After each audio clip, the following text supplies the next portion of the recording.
Hello, my name is Jim Jasinski. I'm with Ohio State University Extension, the Integrated Pest Management Program. Today I want to talk to you about monitoring for spotted-winged Drosophila larvae in actual fruit samples taken from the field.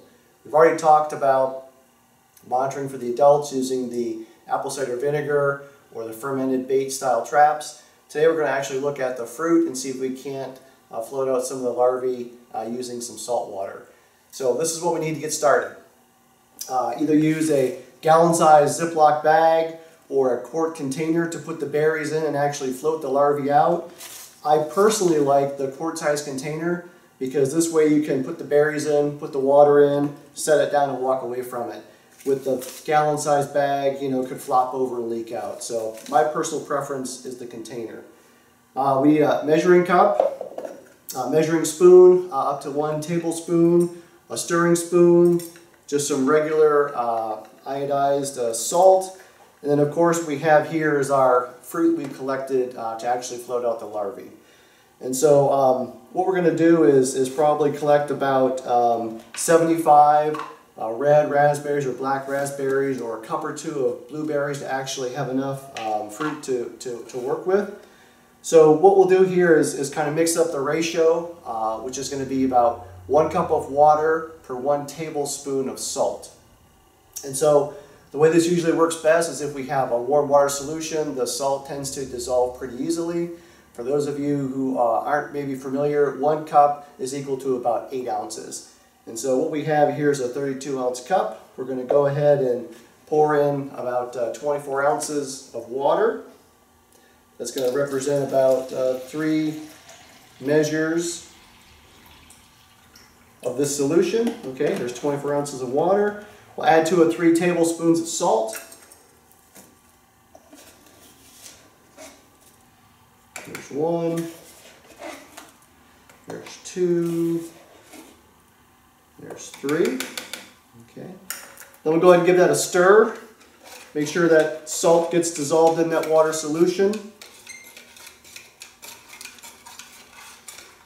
When it's basically all dissolved, then we'll go ahead and pour it in.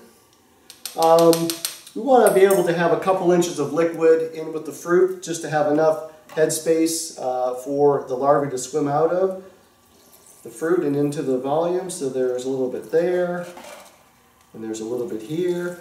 Once the solution goes in, we're going to give about maybe 10 or 15 minutes for those larvae to come tunneling out of the actual fruit and into the solution.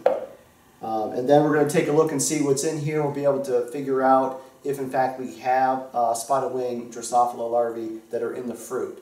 So as we give a few minutes for this to do its magic, I want to remind you that when you're picking the fruit, you want to try to pick healthy berries, not berries that are moldy or some other way damaged. That way you have a greater degree of confidence that what comes out of these berries is in fact the larvae of the spotted-winged Drosophila. And what you should be looking for are sort of smallish, almost whitish, translucent type looking larvae that are sort of the size of grains of rice, or maybe a little bit smaller. And so if we see that floating up to the top of this mixture, then we have some indication that there are some larvae in those fruit, and probably from the spotted-winged Drosophila. So let's let this do its magic for 10 or 15 minutes. We'll come back and we'll see if we can find any larvae in this liquid. Okay, it's been about 15 minutes, so let's take a look to see if we see any larvae floating in this liquid, this saltwater liquid.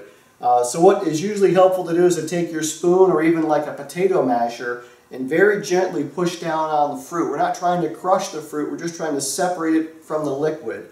If you don't want to do this, another technique is to get a reusable coffee filter and then pour just the liquid into the coffee filter, and you should be able to see the white larvae stand out pretty easily on the background of the filter.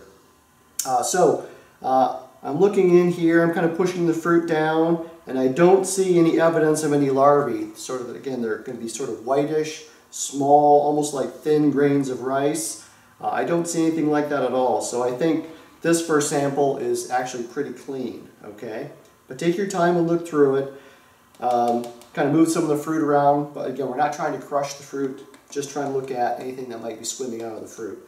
Let's take a look at the red raspberries and see if we see anything in there. As I look down, I'm not seeing anything floating on the surface. pushing some of that fruit around. I'm not seeing anything float from around the fruit, so I think this sample is actually clean as well. Something else you can do if you're not getting much saturation of the color into the liquid, you can actually hold it up to the light and sort of rotate it and look through this bottom layer and maybe see some larvae that might be trapped beneath the fruit here. As I do this here, I don't see anything that's down here. That's a pretty clean sample as well. So what we're going to do now is just show you a camera shot of looking over the fruit, seeing that there's no larvae here. Now I'm also going to show you a picture of what you might find if there are larvae in the sample. It'll be basically, as I've described before, those white larvae that are going to be floating up toward the top of the liquid.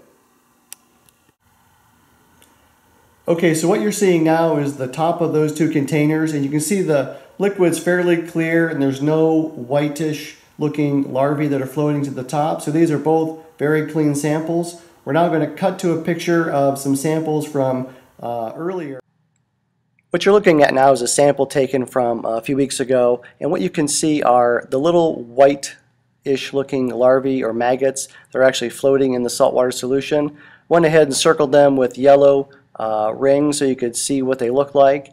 Again, what we're trying to show here is if you happen to see these floating up in your solution, this tells you may have some weaknesses or gaps in your insecticide program. What you may want to do then is go ahead and take a look at what products you're using or at what interval you're spraying at and make some adjustments there. If you're seeing just 0, 1, or 2 larvae per the number of fruit we suggest you use, that's probably not an indication of a major issue. If you're seeing 30, 40, 50, 100 larvae, then that might be something that you certainly want to address. So in closing, I hope you learned how to collect fruit in the field, the number of fruit, healthy fruit, put them into a container, add the saltwater solution, 1 tablespoon of salt to 8 ounces or 1 cup of water, and then go ahead and float the larvae out if there are any. And what that's going to tell you again is the efficacy of your program and if you have any infected fruit. So if you have any other questions about this, please feel free to contact myself or Celeste Welty.